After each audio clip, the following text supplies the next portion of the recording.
Hello mga kapalaboy! Welcome back to my video. On this video, ibibigay ko sa inyo yung specs and promo natin para sa 2025 Mitsubishi Montero na GLS Automatic. Pero bago natin simulan to, please don't forget to like, share, and subscribe on my YouTube channel para updated kayo sa other Mitsubishi promos and other Mitsubishi units na i-feature ko sa aking YouTube channel. Hello guys, presenting our 2025 Mitsubishi Montero GLS Automatic Transmission. Ang kulay po ng nakikita nyo sa ating mga screen or sa ating screen ay Blade Silver Metallic. Ang SRP niya 1,899,000. Pero kung Diamond White, gaya na ito, itong unit na to, additional 15,000 kaya magiging 1,914,000 siya. Ipapakita ko muna sa inyo yung harapan niya. Sa headlamps at fog lamps, equipped na yan ng LED projector headlamps at meron siyang LED na DRL. Mamaya papailawin natin yan. Sa fog lamps naman niya, equipped na yan ng LED na fog lamps at naka-LED na rin yan na active cornering light. At ang nadagdag sa ating 2025 Montero GLS, meron siyang illuminating light sa kanyang radiator grille. Yan, mamaya papakita ko sa inyo kapag naka-on yung ilaw. Meron din siyang camera 360 sa harap or front camera na magagamit natin sa camera 360. Sa bumper grille naman natin, ito siya. Napakaganda, napakalaki, at sigurado pasok na pasok yung hangin. Kaya mabilis lumamig yung ating intercooler at yung ating transmission, cooler po. Pati na rin yung radiator natin, mabilis din lumamig yan. Kasi malaki yung ating radiator grill. Saka guys, yung ating condenser nasa loob din, kaya mabilis din niyang mapapalamig yung ating cooling system sa aircon. Sa baba naman, meron siyang bumper garnish na kulay silver. Ito. Napakaganda.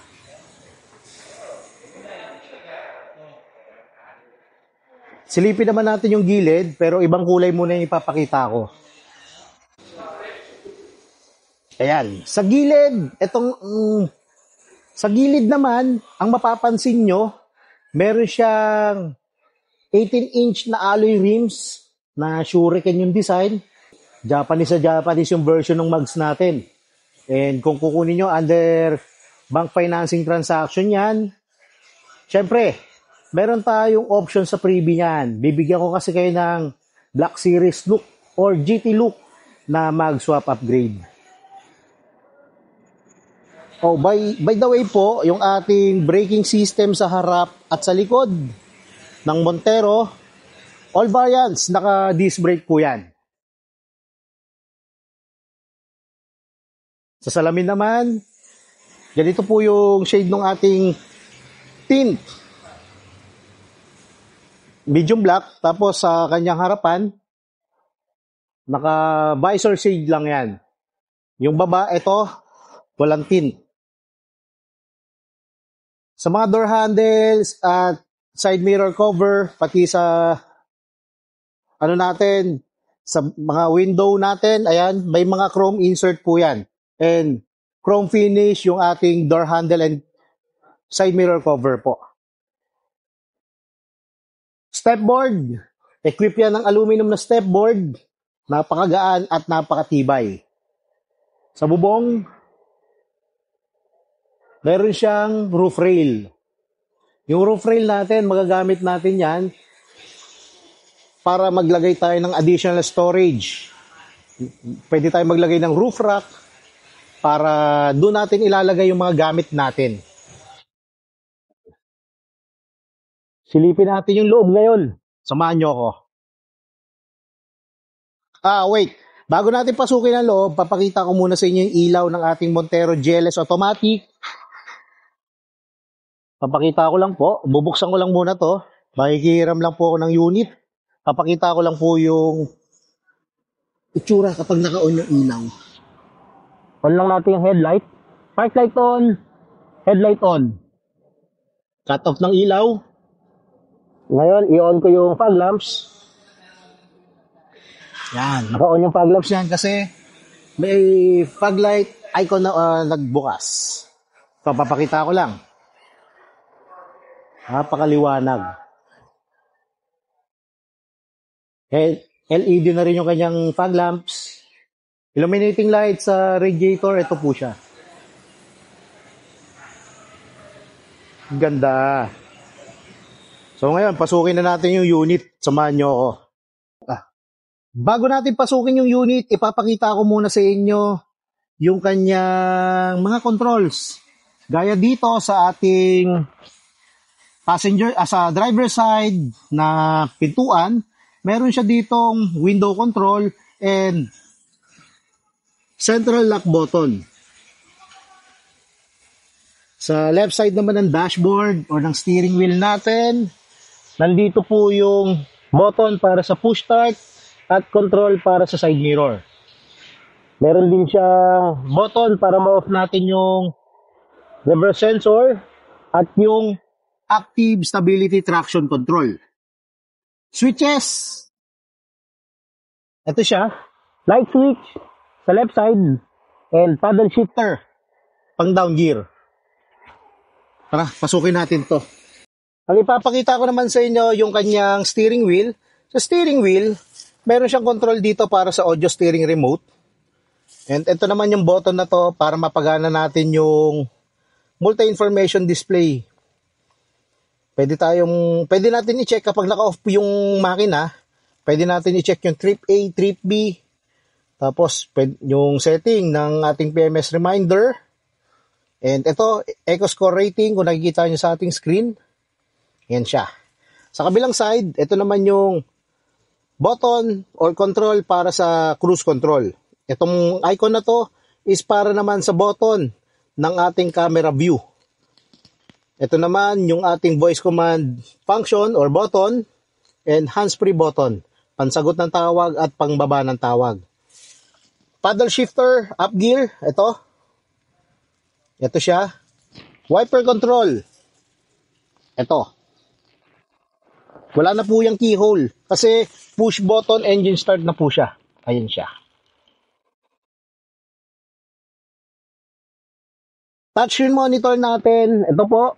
Pwede tayong gumamit ng ng USB para manood tayo ng mga video galing sa ating USB data storage o di kaya makapag-play tayo ng mga audio files gamit yung ating USB data storage din.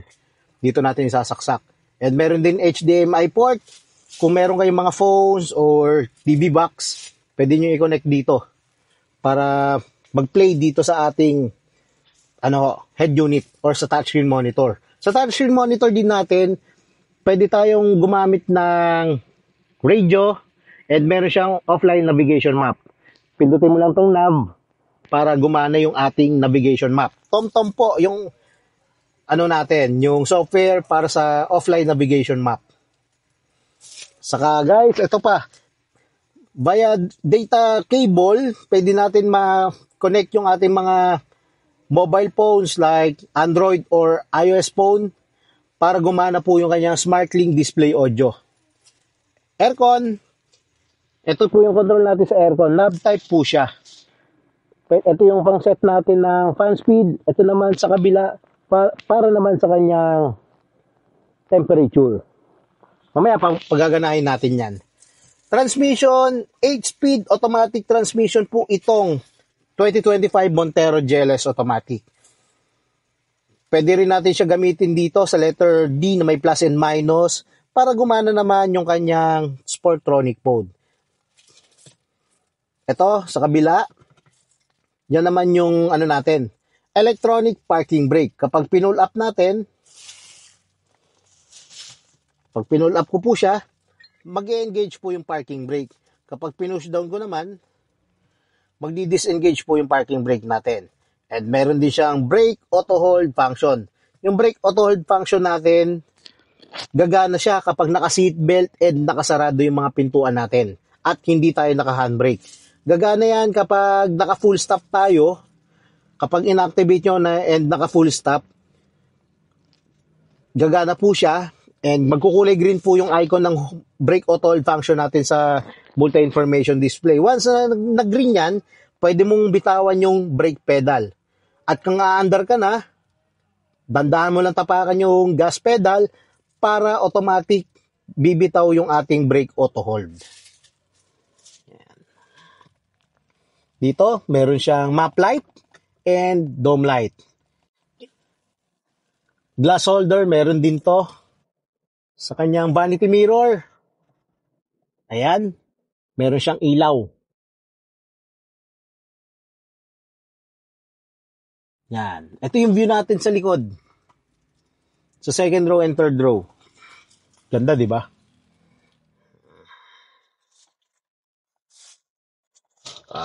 Ulitin ko lang guys, mga kapalaboy, yung susi ng ating Montero GLS automatic transmission, ito po siya. Nakakiles na po yan. Hindi mo na kailangan ilabas yung susi para ma-operate mo yung sasakyan. Gagawin mo lang, pipindutin mo lang yung button sa pintuan para mag-lock or unlock po siya. Saka kung i-start mo naman, pindutin mo lang yung button dito habang nakatapa ka sa brake pedal. Mag-i-start na po yung makina natin. Mga kapalaboy, ito yung graphic user interface ng ating touchscreen monitor sa Montero. Kung gusto niyo magpalit ng setting dyan or ng ibang source ng paggagalingan ng sound or video, pindutin mo lang yung home o kaya yung media. Yan. Sa media kasi, pag pinindot mo siya, ito yung lalabas. FM, AM radio station, iPad, kung i-connect mo via data cable, tapos Bluetooth audio, kung gagamit ka ng Bluetooth sa phone nyo, USB audio and USB video files, magagamit nyo yan dyan. Isasaksak nyo lang ulit dito sa ating USB port. HDMI, gagana siya kapag may sinaksakan device via HDMI port. And then, meron siya additional source dyan na Android Auto or Apple CarPlay. Lalabas po yan dito sa home natin. Dito lalabas yan. Para magamit mo naman yung SmartLink display audio. And then, kung meron kang gustong hanapin sa pupuntahan nyo and wala kayong mobile data, pindutin mo lang tong navigation. Gagana yung TomTom map natin. Ayan, ito yung yung kanyang graphic user interface. Ito, papakita ko lang. Ita-type mo lang dyan dito sa menu option and search. Ita-type mo lang dyan yung pupuntahan mong lugar. Point of interest o di kaya yung address ng pupuntahan nyo. Yan yung gamit natin sa TomTom or sa offline navigation map. And ngayon, start ko yung makina, pakita ko lang. Tapakan ko lang yung brake pedal and isang pindot lang sa push button. I-operate ko lang or ituturo ko lang sa inyo kung paano ba yung basic operation ng ating aircon. Kapag pinindot ko po yung auto kasi natin, ito papakita ko. Auto, ito, kapag pinindot ko yan, nakaset siya ng auto climate control. And kung napansin nyo, yung fan speed niya nakatodo. Kapag tinaas ko yan, or nilagay sa 25, yung fan speed niya, from full bar, naging 3 bar na lang. And kapag napalamig niya yung cabin ng aircon natin, ng sasakyan natin, kapag na-reach niya yung 25 na temperature sa loob ng sasakyan, automatic naman, bababa yung kanyang fan speed. Guys, Itong button na to is para sa aircon sa likod. Pwede ko siyang pindutin kung hindi ko maabot yung aircon sa likod, kung patayin or buksan. Ito lang yung pipindutin mo. Itong nakailaw naman na to sa baba, ito yung air circulator niya. Para yung hangin galing sa labas hindi papasok dito. And sa mga nagtatanong, saka sa previous client ko po na taga North Luzon, kasi lagi nilang concern before yung nagmamoist yung kanilang salamin sa harap or sa windshield. Yung pinakamagandang way para mawala yung moist na yan, iset nyo sa mas mataas na temperature yung ating aircon dito sa loob para at least yung moist sa ano natin sa windshield is mawala. O di kaya buksan mo lang to. Kung hindi naman mausok sa labas o hindi naman mabaho, pwede mo naman buksan to para mawala yung moist. Yun po yung best solution dyan. Or kung meron naman po kayong budget, pwede nyo bilan ng anti-fog yung ating windshield. Papahid lang nyo po yan sa windshield nyo dito sa loob para mawala yung moist. Or para ma-prevent natin yung pag-moist sa loob. Ito. Ngayon, silipin naman natin yung likod or yung second row seat. Pero papatayin ko muna yung makina. Sa pagpatay ng engine, una nyong gawin, patayin yung aircon, AC off, yung compressor off muna natin, and then off natin yung aircon. Ayan. Aircon, off ko na rin. Tapos, electronic devices or yung radio, off na rin natin. Ayan, naka-off na. At pindutin na lang natin ng isang beses yung button dito para mag-off yung makina. Ayan siya. Tara, puntahan natin yung second row. Mga kapalaboy, bago natin puntahan yung second row ng ating Montero GLS, yung seat material ng ating Montero GLS is naka-leather seat po siya. And yung control po ng ating driver side na upuan, naka 8-way adjustable motorized seat po siya. Sa sidings, naka-leather na po yan. Kulay black, same sa ating leather seat yung kulay. Pati na rin sa kanyang handle po sa pintuan. Ayun, puntahan natin yung second row. Ito, sa second row, naka-plastic pa to kasi for release po yung unit na to. Kaya maingat din po tayo sa pagbukas and pag-operate ng unit. Ayan siya, meron siyang 220 volts na power outlet. And meron siyang dalawang USB port para naman makapag-charge kayo ng mga mobile devices or mga gadgets nyo. Meron din siyang dome light dito, dalawa. Aircon vent sa likod, ito siya. Nasa side. Third row.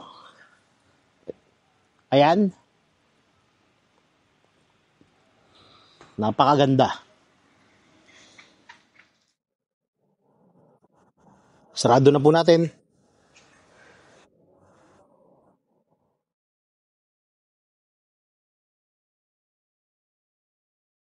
So, dito na po tayo sa likod ngayon ng ating Montero GLS. Sa taas, papakita ko lang. Naka-fin type antenna na yan. Hindi siya shark's fin antenna. Maraming salamat po sa nag-remind sa akin regarding sa antenna ng Montero. Ayan, fin type antenna. Body color po siya. Taillight natin or yung tail lamps, naka-LED na yan and naka-bulb type na rin. Combination ng LED and bulb type. Meron siya ditong reverse camera po sa ilalim ng tailgate garnish natin. Yung Montero GLS natin is equipped din siya ng 4 na reverse sensor. And yung design ng kanyang bumper naman sa likod or bumper garnish, ayan siya. Yan, pinapakita ko lang po yung kanyang roof rail. Napakaganda. Ito po yung bumper garnish ng ating Montero GLS Automatic. Guys, yung kulay pula na yan, yung dalawang pula na yan, hindi po umiilaw yan. Reflector lang po yan. So ngayon, pag-usapan naman natin yung pricing ng Montero GLS Automatic Transmission. By the way guys, itong unit na to palabas na. For release na po ito.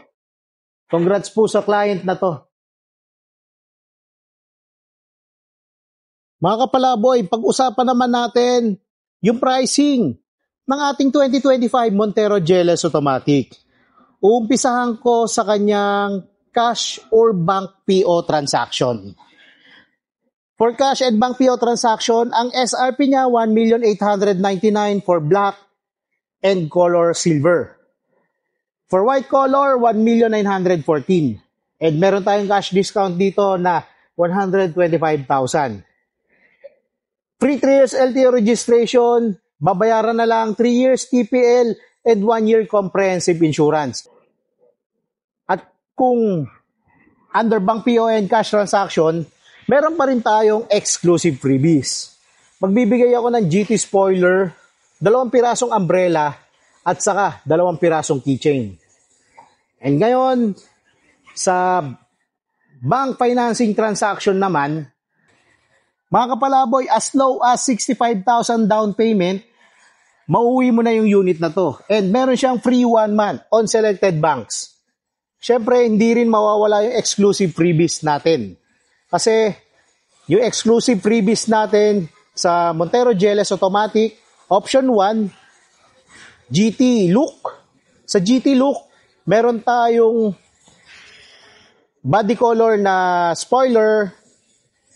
Then, meron tayong two-tone mags, deep dish matting, Bosch Europa horn, slim fender flare, door step seals, rear step seals, car cover, car care kit, muffler tip, 2 pieces na umbrella at 2 pieces na keychain.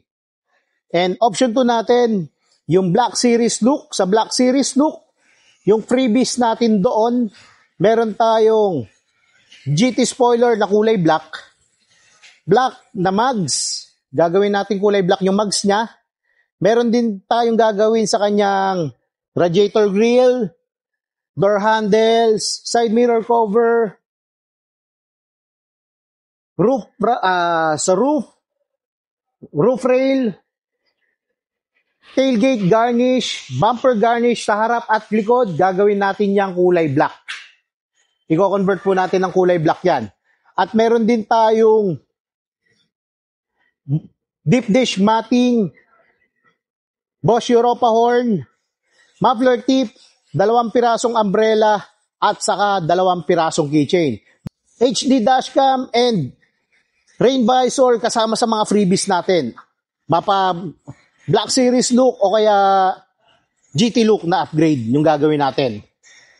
All-in inclusion sa 65,000 na down payment, kasama na dito yung 3 years LTO registration, 3 years TPL, 1 year comprehensive insurance with acts of God, chattel mortgage, free po yan, free PMS from first 1,000 up to 20,000, on selected, Mitsubishi Service Center lang yan.